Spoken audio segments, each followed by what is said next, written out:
નાના હતા ત્યારથી આપણે નક્કી કરેલું કે આપણે તો લવ મેરેજ જ કરવા છે અને પ્રેમ નહીં થાય તો આજીવન એકલા જીવવું છે, પણ સાંજને ટાણે કોઈ ગાયને ખૂંટે બાંધી દેવાય એમ નહીં ગમતા કે ઓળખાણ વિનાના પાત્ર સાથે બંધાઈ જવું નથી. જો કે નાની હતી ત્યારે આ સમજણ ન હતી, પરંતુ જેમ જેમ વાંચતી ગઈ અને ફિલ્મો જોતી ગઈ એમ આ બાબતે હું સ્પષ્ટ થતી ગઈ કે દેશમાં કરોડો લોકો એરેન્જ મેરેજ કરીને સુખી થયા હોવા છતાં મારે એરેન્જ મેરેજ નથી કરવા. કારણ કે મારે તો પ્રેમ કરવો હતો, કોઈને ભરપૂર ચાહવું હતું અને એને પૂરો જાણીને એની સાથે લગ્ન કરવા હતા.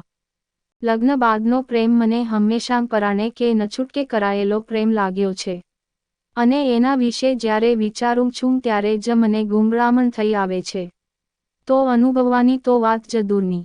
જો કે એનો અર્થ એ પણ નહીં કે પ્રેમ કરવાની ઈચ્છા હતી એટલે કોઈ પાત્ર શોધવા માટે આમ તેમ વલખા મારવા કે રસ્તે જે રૂપાળું જડે એની સાથે પ્રેમ કરી નાખો.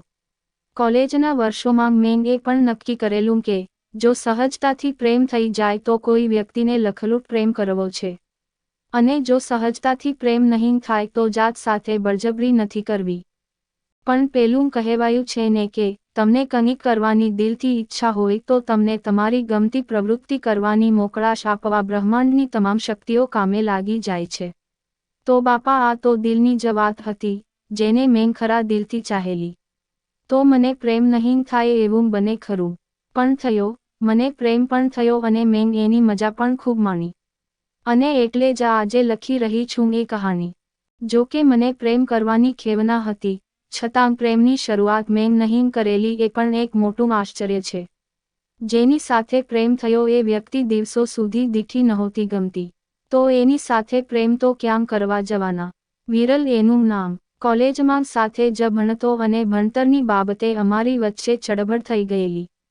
ક્લાસમાં બેસીને ભણતા હતા ત્યારે પ્રોફેસરે કોઈક સવાલ પૂછેલો અને અમે બંનેએ જુદા જુદા જવાબો આપેલા.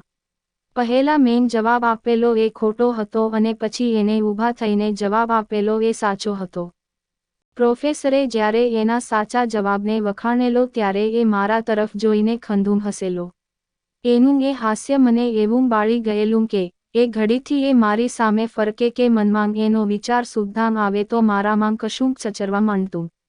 ઓછામાં નસીબ એટલા વાંકા કે પ્રેક્ટિકલ લેબમાં અમારા નંબર પણ આજુબાજુમાં આવેલા એટલે એ સાવ બાજુમાં ઊભો રહીને પ્રેક્ટિકલ્સ કરતો.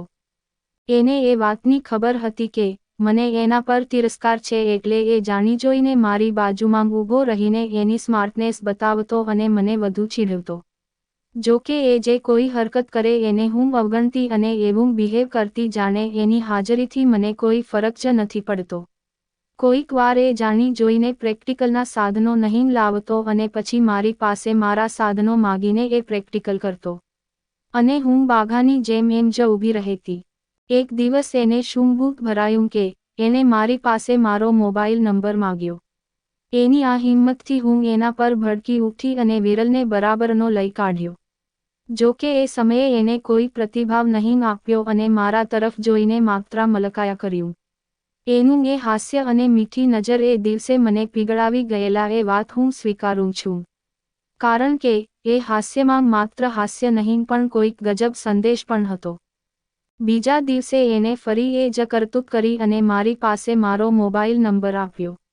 આ વખતે હું શાંત હતી એટલે મેં કહ્યું, શું કરીશ નંબરનું? સોરી કહેવું છે. એણે કહ્યું, તો એના માટે નંબરની શું જરૂર? એમ જ કહી દે. ના મારે તો ફોન પર જ મેસેજમાં સોરી કહેવું છે. મારે એની સાથે બહુ મગજમારી નહોતી કરવી અને આખરે એ સારા ઘરનો હોશિયાર છોકરો પણ હતો એટલે નંબર લઈને એ એનો દુરુપયોગ કરે એમાંનો ન હતો. મેં એને મારો નંબર આપ્યો. એણે કહ્યું, ક્યારે મેસેજ કરું? મેં કહ્યું, હમણાં જ કર અને વાત પતાવ. મારે વાત પતાવવી નથી. એણે કહ્યું, તો હવે તો વાત શરૂ કરવી છે. અને એ પણ કંઈક નવી નક્કોર વાત. એ કંઈક ગેબી હસ્યો, પણ કોણ જાણે કેમ એનું એ હાસ્ય અને એની વાત મને ખૂબ ગમી ગયા. મને જાણે એનામાં વિશ્વાસ બેસી ગયો. અને કોણ જાણે કેમ મારાથી પણ એ સમયે મલકી પડાયું.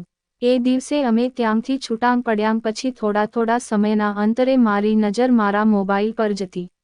સ્ક્રીન પર મેસેજ બ્લિંક થયો છે કે નહીં એ જોતી રહેતી અને ક્યારેક એ મારી સામેથી પસાર થઈ જાય તો હું શરમાઈ જતી. લાઈફમાં અમુક બાબતે હું અત્યંત ચપળ એટલે મારી એ હલચલ જોઈને હું એ સમયે જ પામી ગયેલી કે મને વિરલનું આકર્ષણ થવા માંડ્યું છે અને હું બીજા કોઈના નહીં પરંતુ એના જ મેસેજની રાહ જોઈ રહી છું. આખરે એ રાત્રે એનો મેસેજ આવ્યો જેમાં એને સોરી નહોતું કહ્યું પણ મને પ્રપોઝ કર્યું હતું અને સાથે જ એને એ પણ લખ્યું હતું કે એને મારા પ્રત્યે કેમ આકર્ષણ છે કે એ મને એ કેમ આટલું બધું ચાહે છે. એના એ લાંબા મેસેજથી હું અત્યંત ગળગળી થઈ ગઈ અને મને વિરલ પ્રત્યે જે આકર્ષણ હતું એ આકર્ષણ એ પળથી જ પ્રેમમાં પરિવર્તિત થઈ ગયું અને આખરે હું પ્રેમમાં પડી ગઈ. ત્યાર પછી તો અમે એકબીજાને ખૂબ પ્રેમ કર્યો અને બને એટલો સમય સાથે રહ્યા. કોલેજમાં તો અમે સાથે હોઈએ જ પરંતુ કોલેજ સિવાય પણ અમે શોપિંગ કે ફિલ્મો માટે સાથે જતા. અમને બીજાઓનો બહુ ડર નહોતો એટલે અમે જે કરતા એ ખુલ્લેઆમ જ કરતા અને અમારા ઘરના સભ્યોને પણ અમે એ વિશેની શરૂઆતમાં જ જાણ કરી દીધેલી જેથી અમારા પ્રેમમાં કોઈ અડચણ નહીં આવે. હવે તમને એ ગુડ ન્યૂઝ પણ આપી દઉં કે આ વર્ષે જ મે મહિનામાં અમે લગ્નગ્રંથિથી બંધાવાના છીએ અને અમારા પ્રેમને લગ્નનું રૂપ આપીને બેમાંથી એક થવાના છીએ. તમારા આશીર્વાદ અને શુભેચ્છાઓની અમને ખૂબ જરૂર છે. તો અમને શુભેચ્છા આપશો ને. સ્ટોરી સાંભળવા માટે ચેનલને સબસ્ક્રાઇબ મિત્રો. ધન્યવાદ.